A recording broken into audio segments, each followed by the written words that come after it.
예전에 한 친한 목사님께서 저에게 이제 식사를 대접해 주신다고 하시고 한 30분간 거리에 있는 식당에 가게 된 경험이 있습니다. 제가 그 식당을 가면서 한 2번 정도 마음이 상처를 받게 되었는데, 첫 번째는 제가 음식을 전혀 좋아하지 않는데도 이제 30분이나 되는 거리를 갔다는 것입니다. 두 번째는 그곳에 도착해서 메뉴판을 딱 봤는데 그 메뉴판이 저의 마음을 또 아프게 했습니다. 메뉴판에는 딱 한 가지 음식이 적혀 있었는데 그 음식은 돈가스였습니다. 또 한 가지 메뉴가 있었는데 그 메뉴는 특 돈가스였습니다. 30분이나 간 거리에서 굳이 돈가스를 먹으려 이곳에 왔나? 저의 마음이 굉장히 상처가 되었는데, 제가 돈가스를 딱 시키고 그 돈가스를 한번 무는 순간 저의 상처받은 영혼이 다 회복되는 것을 제가 경험했습니다. 어찌나 그 고기가 부드럽고 그 튀김은 바삭하고 맛있는지, 특별히 그 소스가 너무도 맛있어서 아직도 제 기억에 남는 돈가스 집이었습니다. 그때 제가 생각했던 것은 역시 돈가스 집은 돈가스만 맛있으면 되는구나, 한 가지만 맛있어도 충분하구나 라는 것을 제가 깨닫게 되었습니다. 교회도 그렇지 않겠습니까? 교회도 교회다운 모습이 있어야 할 때 진정한 교회라고 할 수가 있습니다. 오늘 우리가 읽은 이 룻기는요, 하나님의 은혜가 풍성한 그런 교회 공동체의 모습을 보여주고 있습니다.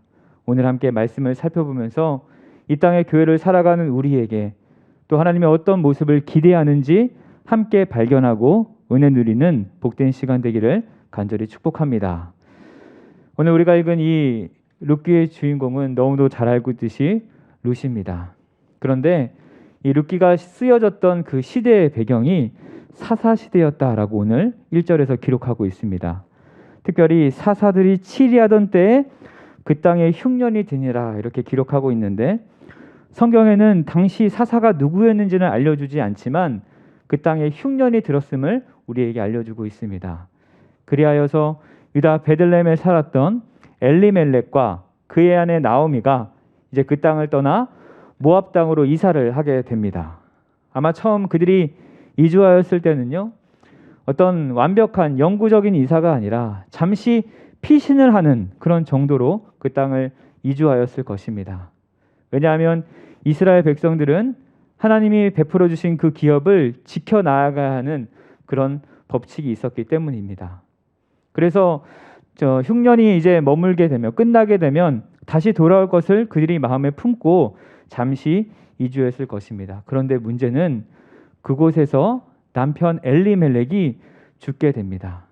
이제 나오미는 혼자 2 아들을 키워야만 했습니다. 그런데 그 2 아들이 오늘 본문에 보니까 얼마 지나지 않아 모압 여자들을 맞이하게 되는 모습을 보게 됩니다. 이스라엘 관습을 볼 때 이스라엘 백성들은 이방 여자를 맞이하면 안 됐습니다. 하지만 모압 땅에 살면서 이 2 아들 역시 그런 유혹에 쉽게 넘어가는 것을 우리가 보게 되는 것입니다. 사랑하는 여러분, 우리도 이 땅을 살아가면서 참 많은 고난과 유혹을 경험하게 됩니다. 어떤 사람에게는 큰 고난, 또 어떤 사람에게는 작은 고난일지라도 모든 사람들에게 다 필연적으로 고난은 찾아온다는 것입니다. 하나님은 하나님을 믿는 백성인 우리에게도 하나님이 흉년과 같은 어려움을 허락하실 때가 있습니다. 그런데 그런 흉년과 같은 고난이 찾아올 때 우리는 보통 그것들을 피하려고만 하는 경향이 있습니다. 이것을 통해 하나님이 우리에게 말씀하시는 것이 무엇인지, 하나님이 이 일을 통해 우리에게 어떤 것을 원하시는지를 묻기보다 그 어려움과 문제를 회피하려는 경향이 우리에게 참 많다는 것입니다. 이 엘리멜렉의 이름의 뜻이 하나님만이 나의 왕이시다입니다. 이름만 보면 굉장히 그럴싸해 보이지만 성경 어디에도 그가 하나님의 뜻을 물었다, 하나님이 이 흉년을 통해 나에게 말씀하시는 것이 무엇인지 물었다는 그 구절을 전혀 찾아볼 수가 없는 것입니다. 하나님의 뜻을 묻기보다는 자기의 방법대로, 자기의 생각대로 모압 땅을 선택한 것이죠.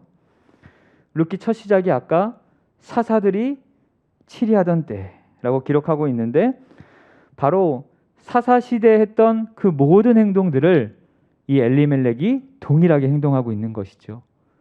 사사시대의 이스라엘 백성들의 잘못이 무엇입니까? 자기의 소견대로 옳은 대로 행하는 그런 잘못을 그들이 가지고 있었습니다. 우리도 하나님께서 이 땅에 하나님의 백성으로, 또 성도로, 교회 공동체로 살아가게 하십니다. 그런데 우리는 우리에게 발생한 어떠한 문제와 고난 앞에 하나님의 뜻을 묻기보다는 내 뜻대로, 내 방식대로, 내 생각대로 결정할 때가 많다는 것입니다. 성경에 멸망하는 사람들의 공통점은 하나님께 묻지 않고 자기 소견대로 행했던 자들입니다. 특별히 역대상 10장 14절에 보면 사울이 하나님으로부터 버림받은 이유를 소개하고 있는데, 제가 읽겠습니다. 여호와께 묻지 아니하였으므로 여호와께서 그를 죽이시고 그 나라를 이새의 아들 다윗에게 넘겨주셨더라. 사울이 버림받았던, 사울의 집안의 촛대가 다윗의 집안으로 옮겨갔던 가장 중심은 하나님께 묻지 않은 것이었습니다. 또 여호수아 시대에 이스라엘 족장들이 기브온 족속들과 이제 화친을 맺는 그런 잘못된 모습을 우리가 보게 되는데, 동일하게 9장 14절에 이렇게 기록합니다. 무리가 그들의 양식을 취하고는 어떻게 할지를 여호와께 묻지 아니하고. 성경에서는 여호수아와 기브온 그 모든 족속들의 그 잘못을 딱 한 가지로 지적하는데, 그것은 바로 여호와께 묻지 아니하고. 오늘 함께하는 여러분, 혹시 우리도 이러한 실수를 범하고 있지 않습니까? 하나님의 백성, 하나님의 자녀임에도 어떤 문제가 발생할 때 하나님께 묻지 않고 내 방식대로, 내 방법대로 그렇게 살아가고 있지 않으십니까? 성도에게 있어서 하나님께 묻지 않는 것은 가장 교만한 행동입니다. 캄캄하고 답답하고 아무것도 보이지 않을 때도 우리는 하나님께 여쭤보아야 합니다. 말이 안 되는 상황이 우리에게 찾아올지라도 우리는 하나님께 물어봐야 합니다. 왜 하나님께 물어봐야 합니까? 우리 하나님은 말씀하여 주시는 분이시기 때문입니다. 하나님께서 우리에게 물어보라, 간구하라 라고 말씀하시는 것은 하나님이 반드시 응답하시는 분이시기 때문입니다. 아무런 대답도 아무런 반응도 하지 않으면서 물어라 라고 하시는 것이 아니라 가장 선한 대답, 가장 올바른 대답을 준비해 주고 계시는 분이시기 때문입니다. 제가 이제 청년 2부를 섬기면서 주일마다 사사기를 지금 살펴보고 있습니다.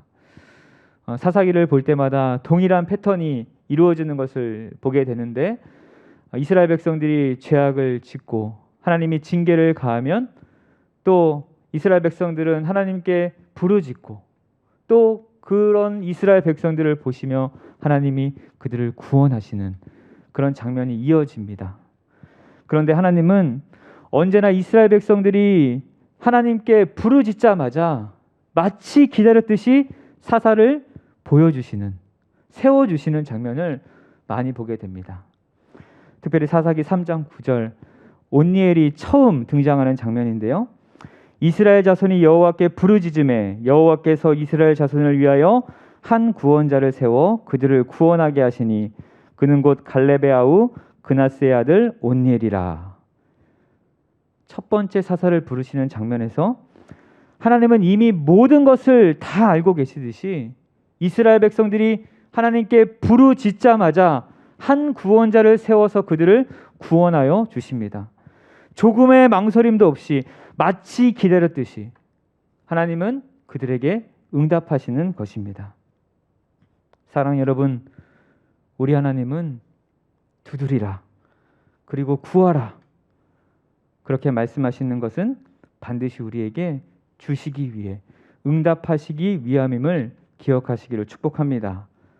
오늘 함께하는 저와 여러분 모두 하나님께 구함으로 놀라운 응답을 경험하는 복된 은혜가 있기를 간절히 축원합니다.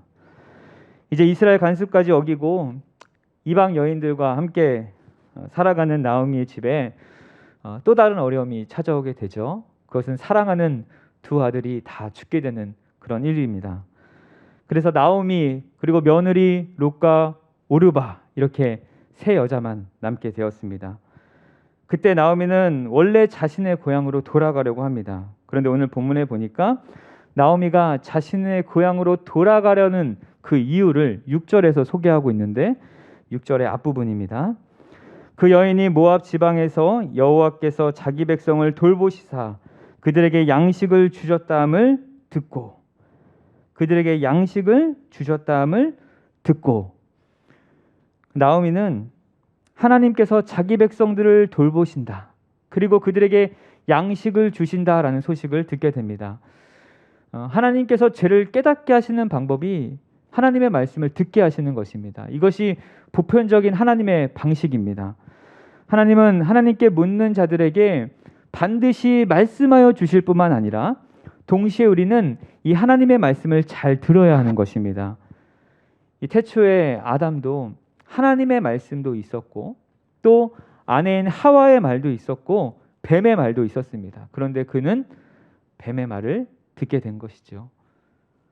뱀의 말이 더 행복할 것처럼 보였기 때문입니다. 아마 엘리멜렉과 나오미도 흉년이 처음에 들었을 때 이 모압 땅에 아주 풍족한 것이 있다 이런 소문을 들었을 것입니다. 그래서 그 땅을 아무런 생각 없이 하나님께 묻지도 않고 자기의 생각대로 이주하게 된 것입니다. 그런데 이제 나오미가요, 하나님의 말씀을 듣기 시작했다는 것입니다. 하나님께서 하나님의 백성들을 보호하신다. 나오미는 이방 땅에서 모든 것을 잃고 나서야 그제야 하나님의 말씀을 듣게 됩니다. 이 말을 듣고 나서야 그의 가정이 원래 하나님의 은혜를 누리며 살았던 그런 가정이었구나. 내가 참 죄악된 백성이었구나. 하나님을 전적으로 의지함에도 나의 생각과 나의 방법대로 살았구나라는 것을 깨닫게 된 것입니다.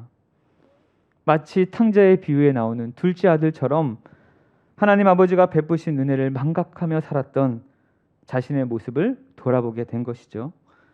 그래서 이제 나오미가 자신의 원래 고향인 이제 유다 땅으로 이사를 하게 되는데 7절에 보니까 유다 땅으로 갈 때 나오미는 두 며느리와 함께 갔다 이렇게 기록하고 있습니다. 그렇게 한참 자신의 고향으로 돌아가는 길에 이 나오미가 자신의 두 며느리를 생각하게 됩니다. 특별히 자신의 고향에서 자신과 함께할 이 며느리를 생각하니까 이 며느리의 삶이 참 안타까워 보였을 것입니다. 그래서 자신들의 친정 어머니에게 돌아갈 것을 이제 나오미가 권면을 합니다. 왜냐하면 며느리들이 이제 친정 어머니에 가면 살 집도 있고 먹을 음식도 분명히 있을 것인데 자신과 함께 이 유다 땅으로 가게 되면 먹을 것이 있을까 이런 걱정이 그에게 찾아왔기 때문입니다. 아마 나오미는요, 이 며느리에게 할 수 있는 최대의 배려를 했을 것입니다. 그래서 그런지 이 두 며느리가 아주 슬피 울며 또 그를 안고 이렇게 울게 되는 모습을 우리가 보게 되는데 이 어머니의 진정한 마음을 그녀들이 느꼈을 것입니다. 두 며느리는 이 시어머니의 마음을 알고는 돌아가지 않겠다, 어머니와 함께 하겠다 이렇게 이야기하지만 이 나오미는 끝까지 이 며느리를 설득합니다. 그러자 끝내 14절에 보니까 오르바는 울면서 입을 맞추고 자기의 길을 갑니다. 아마 그것이 자신과 어머니에게 좋은 편이다라고 생각했기 때문입니다. 그런데 오늘 주인공인 룻은 동서 오르바와 다르게 놀라운 행동을 하는 것을 오늘 우리가 보게 되는데 오늘 읽지는 않았지만 룻기 1장 16절 제가 읽겠습니다. 룻이 이르되 내게 어머니를 떠나며 어머니를 따르지 말고 돌아가라. 강건하지 마옵소서. 어머니께서 가시는 곳에 나도 가고 어머니께서 머무는 곳에 나도 머물겠나이다. 어머니의 백성이 나의 백성이 되고 어머니의 하나님이 나의 하나님이 되시리니. 여러분, 지금 룻이 어떻게 하겠다는 것입니까? 자신은 끝까지 어머니를 따라가겠다. 어머니의 하나님이 나의 하나님이 될 것입니다. 나의 모든 것을 포기하겠습니다. 이렇게 고백하는 것입니다. 당시 모압 지방에는 모압인들이 섬기는 신이 있었습니다. 그런데 지금 룻이 어머니 하나님이 나의 하나님이 될 것이다 라는 것은 자신의 모든 것을 포기하고 이제 어머니와 함께 하겠다. 아주 강권적인 표현입니다. 룻은 비록 모압 지방의 여인이었지만 외롭고 힘들 것 같은 이 어머니를 포기하지 않고 그와 함께 하겠다 이렇게 선언하고 있습니다. 어떻게 이방 여인 룻이 그러한 결정을 할 수 있었을까? 그것은 룻은 시어머니 나오미를 통해서 이미 하나님의 은혜를 경험했기 때문입니다. 사실 이 어머니 나오미가 얼마나 외로웠을까요? 사랑하는 남편도 잃고 두 아들도 잃고 이제 며느리만 남았는데 그 며느리가 떠나면 자신 혼자 남는 그런 생활을 해야 했습니다. 그런데 막상 이 며느리의 입장을 생각해 보니까 친정 어머니에게 돌아가는 것이 그녀들에게 훨씬 좋은 것을 그가 알고 그녀는 그녀들을 아낌없이 보내주고자 한 것이었습니다. 시어머니 나오미는 비록 모든 것을 잃은 상태였지만 며느리 룻과 오르바를 가장 먼저 생각했어요. 그녀들이 원하는 것이 무엇일까? 그녀들에게 필요한 것이 무엇일까? 그녀들을 생각하고 그녀들에게 가장 좋은 것을 권했던 것입니다. 그렇게 시어머니 나오미가 베푼 이 작은 배려, 작은 은혜가 이 룻의 마음을 움직였습니다. 어떻게 보면 별로 중요할 것 같지 않는 그 나오미의 작은 배려가 그녀에게는 큰 은혜로 다가왔다는 것입니다. 그래서 룻도 동일하게 시어머니 나오미에게 은혜를 베풀고 있는 것입니다.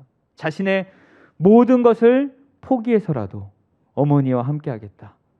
나의 모든 것을 내려놓고 어머니의 하나님이 나의 하나님이 될 것입니다. 이렇게 고백하는 것이죠. 룻은 비록 모압 여인이었지만 하나님의 은혜를 받은 사람이 어떻게 행동해야 되는지를 잘 알고 있었습니다. 그래서 시어머니를 통해 깨달은 이 하나님의 은혜를 동일하게 나누기 시작했던 것이죠. 우리가 잘 알고 있는 순전한 기독교를 쓴 C.S. 루이스가 기독교를 한마디로 정의하면 은혜다 이렇게 이야기했습니다. 룻기는 바로 이 기독교의 그 가장 큰 핵심인 은혜를 우리에게 잘 설명해 주고 있습니다. 룻기는 룻기에 나오는 사람들의 모습을 통해 하나님의 은혜를 경험한 사람들이 어떻게 살아가야 하는지를 우리에게 보여주는 것입니다.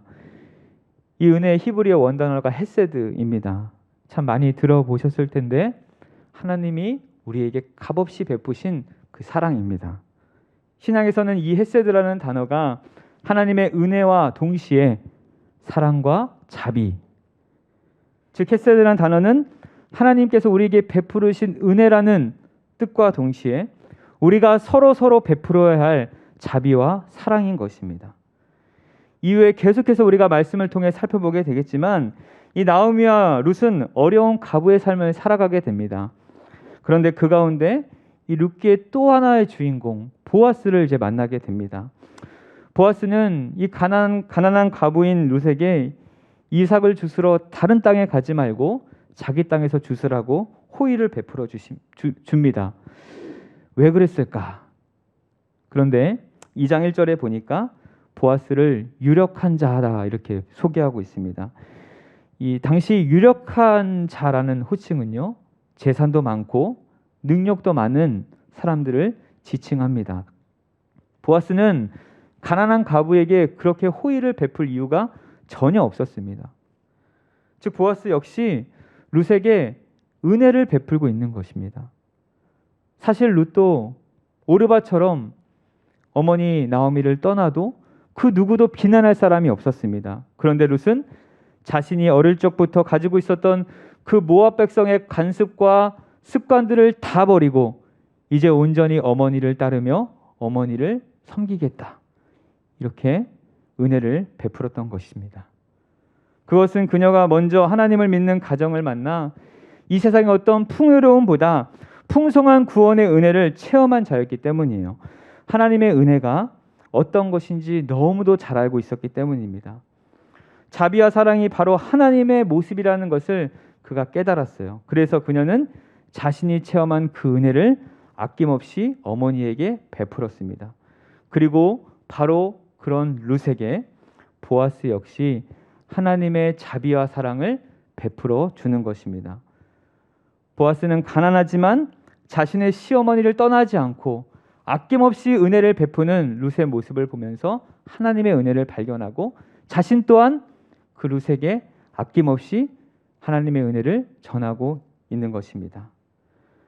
보아스는 가난한 그녀를 위해서 그냥 지나치지 아니하고 상당한 많은 경제적 손해를 감수하면서까지 끝까지 그녀를 돌보아 주게 됩니다. 사랑하는 여러분, 우리가 그리스도인으로서 교회 공동체로서 마땅히 이러한 모습을 가져야 할 줄 믿습니다. 하나님께서 우리에게 주신 그 은혜와 사랑을 함께 나누는 공동체가 되어야 하는 것입니다. 그냥 자신만 하나님의 사랑과 은혜를 누리며 살아가는 존재가 아니라 내가 누린 그 하나님의 사랑과 은혜를 옆에 있는 지체들에게 나누는 것이 우리가 해야 할 일입니다. 유치한의 시인 행복이라는 시의 첫 구절을 이렇게 시작합니다. 사랑하는 것은 사랑을 받는 이보다 행복하니라. 사실 사랑은요, 주는 것이 더 행복합니다. 우리가 젊은 시절 연애할 때 사랑하는 사람들에게 우리의 마음을 표현할 때 얼마나 행복했습니까? 특별히 연애 편지를 쓸 때 얼마나 가슴이 뛰었습니까? 사랑만이 아니죠. 내가 가진 것을 다른 사람들과 나눌 때 우리는 더 큰 행복을 누리게 됩니다. 사람은 욕심꾸러기라서 많은 것을 받아도 부족하다고 생각하지만 내가 가진 것을 아낌없이 나누는 사람은 주는 만큼 보람을 느끼게 되는 것입니다. 밥을 얻어먹을 때보다 살 때 더 기쁘고 선물을 받을 때보다 받는 사람이 기뻐하는 모습을 볼 때 우리는 더 기뻐할 수 있습니다. 성경에서는 이렇게 고백하죠.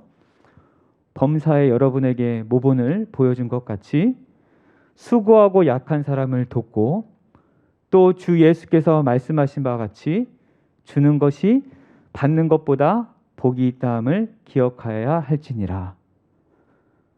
사랑하는 여러분, 베들레헴을 떠나 살았던 늙은 나오미의 삶이 텅텅 비어졌습니다. 아무것도 그녀에게 있지 않았어요. 그런데 그의 삶을 룻이 채워주었습니다. 베들레헴에 넘어와 아무것도 없는 그런 룻의 삶을 보아스가 아낌없이 채워줬습니다.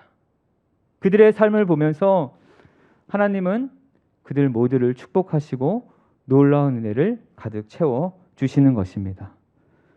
사사시대에 죄악의 그 악순환이 계속적으로 이어지는 모습이 보였다면 이 룻기는요, 바로 하나님의 은혜가 계속적으로 전달되며 선순환이 이루어지는 것을 우리가 보게 되는 것입니다. 혹시 여러분의 삶이 텅텅 비어져 있습니까? 나는 나눌 것이 전혀 없다고 생각하십니까? 그런데 우리는 우리의 비어져 있는 삶을 아무리 채우려고 해도 채워질 수가 없습니다. 하지만 우리 그리스도인은 우리의 작은 삶을 다른 사람들과 나눌 때 하나님께서 더 크게 부어주시는 은혜를 경험하게 되는 것입니다. 이것이 바로 교회의 모습입니다. 비록 내가 부족하고 가진 것이 없는 사람일지라도 나에게 베풀어 주신 그 하나님의 은혜에 감사하며 다른 사람들에게 그 은혜와 사랑을 나누는 공동체가 바로 교회입니다.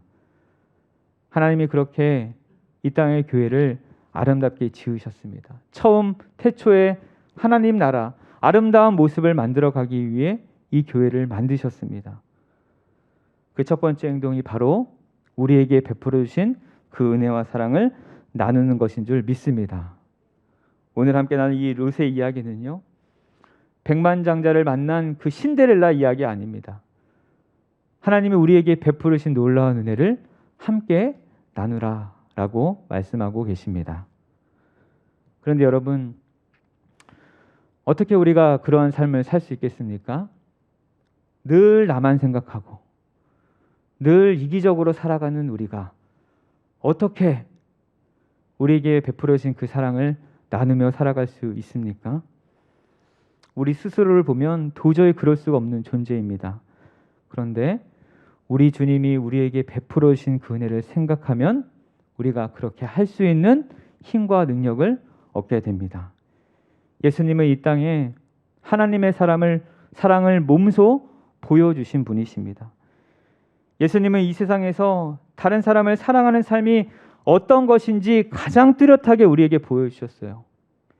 연약하고 부족한, 어디 의지할 데 없는 과부와 고아를 가장 도와주셨습니다. 사회에서 배척당한 어려운 사람들의 친구가 되어주셨습니다.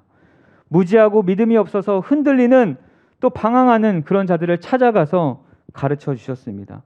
심지어 반대하고 모함하고 죽이려 하는 자들을 용서하신 분이 바로 우리 주님이십니다. 그런데 교회 안의 현실이 너무 다른 거예요.